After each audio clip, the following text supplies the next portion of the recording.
మీ కలలన్నీ సాకారమైన చోట తెల్లాపూర్లో Vajra west city. ORR exit 2కి 2, ఫైనాన్షియల్ డిస్ట్రిక్ట్ కి 10 నిమిషాల దూరంలో 17 ఎకరాల్లో 78% open space. Complete family life కోసం మీ ఫ్లాట్ ఈ రోజే బుక్ చేయండి. Contact number 9589587379. Vajra for better living. పాదయాత్ర చేసినా ఏం చేసినా కూడా రాబోయేటువంటి రోజుల్లో జగన్మోహన్ రెడ్డి అధికారంలోకి రావటం కష్టము, కూటమి ఉన్నన్నాళ్ళు అనేటువంటిది విజయసాయి రెడ్డి వార్నింగ్ స్టేట్మెంట్. అధికారంలో ఉన్నప్పుడు బయటకి నువ్వు రాను కూడా రాలేదు, నువ్వు పవర్ని ఎంజాయ్ చేసావు, అసలు నీకు నైతిక హక్కు ఉండేది ఏంటి అనేటువంటి ప్రశ్నిస్తున్నారు AP Congress chief YS Sharmila. Jaganmohan Reddy ఒకప్పుడు జగన్మోహన్ రెడ్డిని నమ్ముకున్న వాళ్ళే ఇప్పుడు శత్రువులుగా అయ్యారా? రాబోయేటువంటి రోజుల్లో వైసీపీ కష్టమేనా? 2 విషయాలు చెప్తాను. F2 సినిమాలో వెంకటేష్, ఇంకో అతను వరుణ్ కదా, వరుణ్ తేజ్. అలా ఒకళ్ళు విజయసాయి రెడ్డి, ఇంకోళ్ళు షర్మిల. F2 అంటే ఫ్రస్ట్రేషన్ బ్యాచ్. వీళ్ళు మాడారంటే పోనీ. నాకు ఒక డౌట్ వస్తుంది, వీళ్ళు ఏమైనా తెలుగుదేశం పోలిట్ బ్యూరోలో కానీ ఉన్నారా, లేకపోతే కొంపతీసి కాంగ్రెస్ అధ్యక్షురాలు గాను, లేకపోతే ఈయనేమో వైసీపీ నుంచి పారిపోయిన విజయసాయి రెడ్డి గారిలా ఉన్నారా? నాకు ఎందుకు డౌట్ వస్తుందంటే, ఈ మాట ఎందుకన్నా అంటే, రాజశేఖర రెడ్డి గారి పాదయాత్ర, జగన్మోహన్ రెడ్డి గారి పాదయాత్ర, తెలుగుదేశం పోలిట్ బ్యూరో అంతా కూడా చంద్రబాబు నాయుడు గారికి ఇచ్చిన ఫీడ్బ్యాక్, ఎట్లేదు అంత టైం వేస్ట్, అసలు ఏటి జరగదంటే మొత్తం పుట్టుమలిపోయింది తెలుగుదేశానికి. ఇంకా మొదలెట్టలేదు, సంవత్సరంన్నర తర్వాత మొదలెడతానంటేనే అంత ముసలికి పళ్ళు లేకపోయినా, అలా పళ్ళు కొరకు లేకపోయినా జేబులో జంతికలు వేసుకుని పిసికేసుకుంటున్నారు. దాన్ని భయం అంటారు. జగన్మోహన్ రెడ్డి ఒకటే మీకు చెప్తున్నాను సార్, సాధారణంగా పొలిటికల్ పార్టీస్, ఇప్పుడు తెలుగుదేశం ఉందనుకోండి, క్యాడర్ బేస్డ్ పార్టీ, ప్రాంతీయ పార్టీకి ఒక డిఫరెంట్ ఎబ్రివేషన్ ఇస్తున్నాడు అతను. మీకు జాగ్రత్తగా గమనిస్తే మీరు ఒక ఇంటర్నల్ లాజిక్ ఉంటుంది, మీరు గమనించట్లేదు ఎప్పుడు. జగన్మోహన్ రెడ్డి లాజిక్ ఎలా ఉంటుందంటే, నాకు నా ప్రాంతం important, for the sake of my state I won't yield with anybody. మీరు జాగ్రత్తగా గమనించండి, 2 జాతీయ పార్టీలని 2 కళ్ళుతో చూశాడు ఆయన. Please understand his vision. Gandhi కళ్ళ కన్నా స్వరాజ్యం ఏంటి? గ్రామ స్వరాజ్యం. ఈ మేడ్ ఇట్ త్రూ సచివాలయ వ్యవస్థ. అలాగే బీజేపీ కొత్తగా కాంగ్రెస్ నుంచి విడిపోయిన శ్యాంప్రసాద్ ముఖర్జీ అడాప్టబిలిటీతో పెట్టిన పార్టీ బీజేపీ అనుకుందాం, జనసంఘ నుంచి వచ్చి. What is their primary ideology? విద్య వైద్యం ఫ్రీగా ఇవ్వాలి. That's what he made it. The original ideologies of both పార్టీస్ని ఒక రీజనల్ పార్టీ స్టేట్లో పైలట్ ప్రాజెక్ట్ కింద ఎగ్జిక్యూట్ చేసి చూపించాడు. గ్రామ స్వరాజ్యం ప్రతి సచివాలయం ప్రతి గ్రామానికి ఇచ్చి చూపించాడు. ఎడ్యుకేషన్ సిస్టమ్ రీవ్యాంప్ చేసి నాడు నేడు స్కూల్ పరివర్తనతో మొత్తం వేలాది స్కూళ్ళు రాష్ట్ర వ్యాప్తంగా ఇంగ్లీష్ మీడియం చదువుతూ, అలాగే నేను ఇందాక చెప్పినట్టు మెడికల్ కాలేజీలు for each district head quarters ప్రభుత్వ పరంగా. వాళ్ళ నాన్నగారు, నేను కార్పొరేట్ వైద్యం అపోలోలో చేయించుకోవచ్చు లేదా కేర్లో చేయించుకోవచ్చు, నాతో పాటు ఉన్న 5 కోట్ల మంది ఆంధ్రప్రదేశ్ ప్రజలు కూడా ఇదే వైద్యం చేయించుకోవచ్చు అని చెప్పి ఆరోగ్యశ్రీ ఇచ్చేసి దానికి ఇంప్రూవ్డ్ వెర్షన్, ఇది అప్గ్రేడెడ్ వెర్షన్. సో ఇక్కడికి వచ్చేసరికి ఏమవుతుందంటే, ఆయన ఇందాక నేను చెప్తున్న ఇంట్రడక్షన్ దీనికి ఎందుకు చెప్తున్నానంటే, నాకు మీకు పైన దేవుడు ఉన్నాడు, ఆయనే నమ్ముతాను.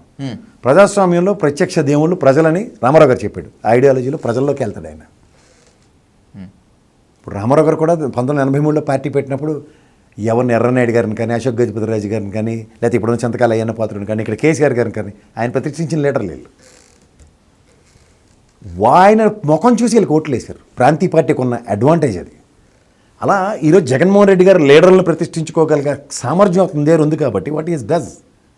అలాగే క్యాడర్ బేస్డ్ పార్టీని ఎదుర్కోవడానికి నాకు 4 డెకేడ్ల టైం లేకపోవచ్చు, but in span of 1 decade I made it possible. అధికారం తెచ్చుకున్నాడు 151తో. సో ఈ కాన్సెప్ట్లో జనసేన క్యాడర్ ఎంత ఉంది? ఇలా ఐడి కార్డులు ఉన్నాయా, సభ్యత్వ నమోదులు ఉన్నాయా? 5 సంవత్సరాల క్రితం ఆయన అధికారంలోకి వచ్చినప్పుడు పాదయాత్ర అప్పుడు కూడా నాకు తెలిసి ఆవిడకి లేవు. ఇప్పుడు కూడా అదే స్ట్రాటజీతో ఆయన ముందుకెళ్లే కార్యక్రమంలో ఎగ్జాంపుల్ చెప్తున్నాను. ఒక ఇప్పుడు రాజశేఖర రెడ్డి గారికి జగన్మోహన్ రెడ్డికి ఉన్న కన్వెన్షన్ ఏంటంటే, ఒక ప్రాంతంలో నడిచి వెళ్తే, ఏదో రన్నింగ్ రేస్ కాదు, లోకేష్ గారిలో గాబరపడిపోయి రాయలసీమ డెక్లరేషన్ అని చెప్పి, రాయలసీమ డెక్లరేషన్ ఎప్పటికి కూడా లేదు, 2 సంవత్సరాలైనా. జాబ్ క్యాలెండర్ అని చెప్పి 2 సంవత్సరాలైనా లేదు. ఆచరించే మనిషి. ఇప్పుడు 2,34,000 వేకెన్సీస్ ఉన్నాయండి జగన్మోహన్ రెడ్డి గారి ప్రభుత్వం వచ్చిన టైంకి. జాబ్ క్యాలెండర్ ఇస్తా అన్నాడు. నేను జాబ్ క్యాలెండర్లు ఇచ్చుకుని ఉద్యోగాలు భర్తీ చేయాలా, ఒక్క పెన్ స్ట్రోక్తో భర్తీ చేయాలా అన్న కాన్సెప్ట్ చూసుకోండి. స్పాన్ ఆఫ్ నో టైం 2,47,000 మంది ఉద్యోగాలు ఇస్తూ దగ్గర 60,000 మంది ఆర్టీసీ ఉద్యోగాలను ప్రభుత్వంలో విలీనం చేశాడు. మోర్ దెన్ 3 lakhs ఇచ్చాడు అతను. ఉద్యోగ కల్పన గురించి చెప్తున్నా. ఇది ప్రభుత్వ ఉద్యోగులు ట్రాక్ రికార్డ్ 5 సంవత్సరాల ట్రాక్ రికార్డ్ చెక్ చేసుకోండి జగన్మోహన్ రెడ్డి. సో అట్లా ప్రజా సమస్యలు అన్నది ప్రాంతాల వారీగా నడుచుకుని ఆయన మొత్తం కలియ తిరిగితే నిజంగా నెక్కచ్చిగా ప్రజల సమస్యలు ఏంటో తెలుసుకుని దానికి సొల్యూషన్ ప్రాస్పెక్ట్ ఇస్తాడు. ఇది జనాల హృదయాలు గెలుచుకున్న జననాయకులు వీళ్ళిద్దరు, ఎవరు తండ్రి కొడుకులు, జగన్మోహన్ రెడ్డి అనుకోండి అండ్ మీరు రాజశేఖర రెడ్డి గారు. But when it comes to మీకోసం అని ఆయన పాదయాత్ర చేసిన చంద్రబాబు గారు కానీ లోకేష్ గారు కానీ ప్రజలకి సొల్యూషన్ ప్రాస్పెక్ట్లో ఏం చేశారో చెప్పండి, other than their false promises. ఎందుకు సూపర్ 6 మొత్తం అంతా సూపర్ హిట్ అని చెప్పి చంద్రబాబు నాయుడు చెప్తున్నారు కదా. ప్రజలు చెప్పాలి, నేను కాదు, మీరు కాదు. ప్రజలు చెప్తే నేను కన్విన్స్ అవుతాను. అలాగే రైతాంగాన్ని కానీ దేన్నైనా పరిరక్షించారు, గిట్టుబాటు ధరలు, లేకపోతే మార్కెట్ ఫెడ్ను ఓపెన్ చేసి ఆయన చేసిన వినూత్నమైన ప్రయోగాలు ఆర్బీకే సెంటర్స్ త్రూగా, these are all track record of Jagan Mohan Reddy. సంచేత మీరు నేను లేకపోతే విజయసాయి రెడ్డి షర్మిలో లేదా Telugu Desam polit bureau may have negative opinions on Jagan Mohan Reddy's పాదయాత్ర, బట్ ఎగ్జిక్యూషన్స్లో ప్రజల్ని కన్విన్స్ చేయగలడు అన్న దగ్గర that is the proven track for both father and son. That is కూటమి ఉన్నన్నాళ్ళు జగన్మోహన్ రెడ్డి సీఎం కాలేడు అనేటువంటి వైఎస్ విజయసాయి రెడ్డి స్టేట్మెంట్ చాలా బ్లాస్టింగ్ స్టేట్మెంటే. అంటే ఏంటి, తెలిసి మాడతారా తెలియక మాడతారా జగన్మోహన్ రెడ్డితో tug of war, direct war అని చెప్పి డిక్లేర్ చేయటమా, లేకపోతే కూటమిలోకి వెళ్తున్నాడు అనేటువంటి సైన్లు విజయసాయి రెడ్డి ఇస్తున్నారా? విజయసాయి రెడ్డి యాక్చువల్గా the purpose of coming out just like Sujana Chowdary CM Ramesh లాగా బీజేపీతో అనుసంధానించుకొని ఏదో ఒక ప్రయోగం చేద్దామని, ఎలాగైనా బీజేపీ సన్నిధానంలో జయవేశారిని చేరుద్దాం అన్న దగ్గర గెట్అవుట్ అనేసారు. అక్కడ చెగిపోయింది ఆ బంధం. అయినా సరే చింత చచ్చిన పులుపు సాగుతున్న దగ్గర తన పదవనే పనంగా పెట్టి ట్రై చేశాడు, బీజేపీ పరంగా వచ్చేస్తుంది రాజీనామా చేసి అని శాత తీరుదాం అనుకున్నాడు. కానీ అది ఇక్కడ Telugu Desam and Janasena they have not accepted Vijayasai Reddy. So అని చచ్చినట్టు పదవి పోగొట్టుకున్నాడు. ఇది అసలు ఒరిజినల్. ఇప్పుడు కూటమి అన్న దగ్గర మీరు అందరూ ఆలోచిస్తున్న కోణంకి జగన్మోహన్ రెడ్డి ఆలోచిస్తున్న కోణం చాలా డిఫరెంట్గా ఉంటుంది. ఉదాహరణకి బీజేపీ దమ్మిడికి పనికిరాదు ఏపీ స్టేట్లో, తెలుగుదేశం దగ్గర తీసుకొచ్చి చెంకనెక్కించుకుంటేనే వాళ్ళకి ఏదో బతుకుతారు, 4-5 సీట్లు 10 సీట్లు గెలిచి అలవాటు చేస్తారు. తెలుగుదేశం దాన్ని పుష్టీకరించకపోతే దిక్కు దివాన ఉండదు. పాయింట్ 1. పాయింట్ నెంబర్ 2 ఏంటంటే ఈ జనసేన పార్టీ పుట్టిన కాడి నుంచి ఈరోజు దాకా ఓటు బ్యాంక్ అని ఈవెన్ 21 గెలిచినా సరే డబల్ డిజిట్ ఓటు బ్యాంక్ జనసేనకి లేదు. ఈసారి ఎలక్షన్తో మీరు ఆయన ప్రస్థానం 2014లో పార్టీ పెట్టాడు కదా, ఎన్డీఏకి సపోర్ట్ చేస్తున్నాడు, 2% ఓటును ప్రభావితం చేశాడు ఆయన. అలాగే 2019 ఎలక్షన్ సొంత పెత్తనాలు ఎలగబెట్టి నిలబడ్డాడు కదా 138 స్థానాలు ఎంతో. ఈ జస్ట్ గాట్ ఆల్మోస్ట్ 5.67% అంత ఓటు బ్యాంక్ వచ్చింది, నాట్ ఈవెన్ 6%. ఈసారి 30 తిప్పలు పడితే 5.9 to 6.1 మధ్యలో వచ్చింది పర్సంటేజ్. ఇంత 21% స్ట్రైక్ రేట్, 100% స్ట్రైక్ రేట్ అని చెప్తే. So the original ability of both other than Telugu Desam. ఇప్పుడు మీకు జస్ట్ ఒక లాజిక్ ఉంది. 1996 ఎలక్షన్లో రామారావు గారు థమ్మింగ్ మెజారిటీతో గెలిచిన ఎలక్షన్, నెక్స్ట్ కాంగ్రెస్ గవర్నమెంట్ వచ్చింది. You don't believe it, the just game for 7% vote బ్యాంక్నే గేమ్ చేశారు వాళ్ళు. Rajasekhara Reddy Congress government, Telugu Desam lost the election. జ్ఞాపకం ఉంది, రామారావు గారు గెలిచి నెక్స్ట్ ఎలక్షన్ కాంగ్రెస్ గెలిచింది. ఆ స్ట్రాటజీ ఇప్పుడు కనుక ఆప్ట్ చేస్తే ఇది జస్ట్ గాలిబుడగలో వచ్చిన ఎక్సెస్ పర్సంటేజే. కానీ 10 సంవత్సరాల పై చిలుకున్న వైఎస్ఆర్సీపీ కానీ 40 సంవత్సరాల పై చిలుకున్న తెలుగుదేశం కానీ ఒక కన్సిస్టెన్సీ మెయింటైన్ చేస్తుంది అరౌండ్ 40% ఓటు బ్యాంక్తో. ఈ 40 ఆ మిగిలిన 20%ని ఎలా ఎన్హాన్స్ చేస్తుంది దాని దగ్గర. This time is going to be the last chance for కూటమి. ఎందుకంటే ఈ అబద్ధాలని పెనట్రేట్ చేసుకుంటూ ప్రజల దగ్గర బ్రహ్మాండంగా బ్యాలెన్స్ చేసుకుని వచ్చారు ఈరోజు దాకా. This is their success track. అబద్ధాలని కన్వెన్షన్తో ప్రజల్ని బ్రహ్మాండంగా కన్విన్స్ చేయగలిగారు అంతే. బట్ ఇది లాంగ్ టర్మా షార్ట్ టర్మా అంటే ఈ టర్మ్తో ది ఎండే. నాన్న పులి కథ చూడండి, 2 సార్లు 3 సార్లు నాన్న వస్తాడు పులి అంటే, 4గోసారి ఏమవుతుంది, పులి వచ్చి నిజంగా తినేస్తుంది. ఆ పరిస్థితి కోరి తెచ్చుకున్నారు తెలుగుదేశం వాళ్ళు. సో ఈ క్రిటికాలిటీలో అతని పాదయాత్ర అండ్ సబ్సిక్వెంట్ డెవలప్మెంట్స్లో అతనికి శత్రువులు ఏం కొత్త కాదు సార్. కానీ అతనితో పెట్టుకుంటే భూస్థాపితాలు ఎలా అవుతాయన్న దగ్గర ఆంధ్రప్రదేశ్లో కనుచూపు మేరలో లేని కాంగ్రెస్. జగన్మోహన్ రెడ్డి గారికి శత్రువులు ఏం కొత్త కాదు, మీరు అన్నది వాస్తవమే. కాంగ్రెస్ అధిష్టానాన్ని ఢీ కొట్టాడనేటువంటి ట్రాక్ రికార్డ్ ఇక్కడికి ఉంది. కానీ తన వెంట నడిచినటువంటి వాళ్ళని కావాలనే తన శత్రువులుగా తయారు చేసుకుంటున్నాడు అనేటువంటి అపప్రద కూడా మోయాల్సి వస్తుంది.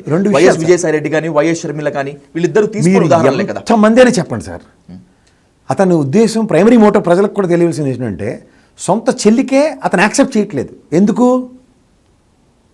లాలూచి రాజకీయాలు చేయట్లేదు. ఇప్పుడు సాధారణంగా మనం రాజకీయాల్లో తరతరాలు కుటుంబాలు బాగుపడిపోయాయి. వీళ్ళు బాగుపడలేదనే కదా వీళ్ళ మీద ఏడుపు. అలాగే మీరు ఆయనతో ఉన్న 151 మంది ఎమ్మెల్యేలను తీసుకోండి, ట్రాక్ రికార్డ్ చెప్తా. ఏ ఎమ్మెల్యే అయినా బాగుకున్నాడేమో చూద్దాం ఒకసారి కనుక్కోండి. ఏ మినిస్టర్ అయినా 10 రూపాయలు సంపాదించడేమో కనుక్కోండి. Because he has delivered a transparent political era. That is an inverted comma. స్వర్ణయోగాలు అంటారు చూడండి రాజకీయ. ఇప్పుడు కృష్ణదేవరాయలది, అశోకుడిది, ఇలాంటివన్నీ మనం స్వర్ణయోగాల కింద వర్ణిస్తాం చరిత్రలో, తెలుసు కదా మీకు.